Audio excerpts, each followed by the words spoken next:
ایک بادشاہ اپنے گھوڑے پر سوار تھا۔ وہ گھوڑا کسی وجہ سے پھسل گیا اور بادشاہ سر کے بل نیچے گر پڑا۔ بادشاہ کی گردن کی ہڈی کے مہرے سرک گئے اور وہ گردن کو ہلانے سے قاصر ہو گیا۔ شاہی طبیبوں نے بہت کوشش کی کہ کسی طرح بادشاہ کی گردن کے مہرے واپس اپنی جگہ پر بیٹھ جائے، مگر وہ ناکام رہے۔ اس دوران ملک یونان کا ایک طبیب اس بادشاہ کے ملک میں آیا۔ اس نے اپنی قابلیت کی بنا پر بادشاہ کا علاج کیا اور بادشاہ کی گردن کے مہرے اپنی جگہ پر بیٹھ گئے۔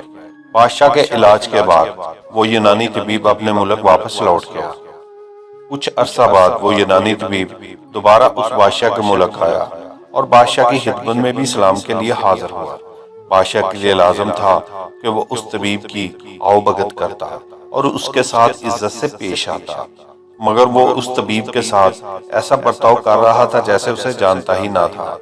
وہ طبیب بادشاہ کی اس بے رخی سے دل برداشتہ ہو گیا اور بادشاہ کے دربار سے واپس لوٹ گیا۔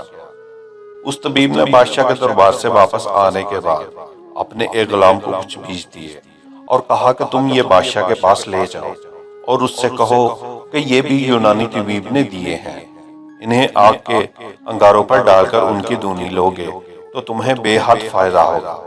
وہ غلام ان بیجوں کو لے کر بادشاہ کے پاس گیا اور اس یونانی طبیب کے کہنے کے مطابق بادشاہ کو ان بیجوں کی افادیت سے آگاہ کیا۔ بادشاہ نے فوراً آگ جلانے کا حکم دیا اور اس آگ میں وہ بیج ڈال کر ان کی دونی لی۔ جب بادشاہ کو دھواں لگا تو اس نے زوردار چھینک ماری، پھر اس کی گردن کے مہرے اپنی جگہ سے سرک گئے۔ بادشاہ اس صورتحال سے بڑا پریشان ہوا اور اس نے حکم دیا کہ یونانی طبیب کو ڈھونڈ کر میرے پاس لایا جائے۔ بادشاہ کا حکم ملتے ہی شاہی پیادے اس یونانی طبیب کی تلاش میں نکلے، لیکن وہ طبیب نہ ملا۔ نتیجہ یہ نکلا کہ اس مغرور بادشاہ کی گردن ٹھیک نہ ہو سکی۔ کسی کا احسان ماننا چاہیے۔ اگر کسی نے آپ کے ساتھ بھلائی کی ہو تو اس کے ساتھ بھی بھلائی سے پیش آنا چاہیے، اور یہی شرافت کی دلیل ہے۔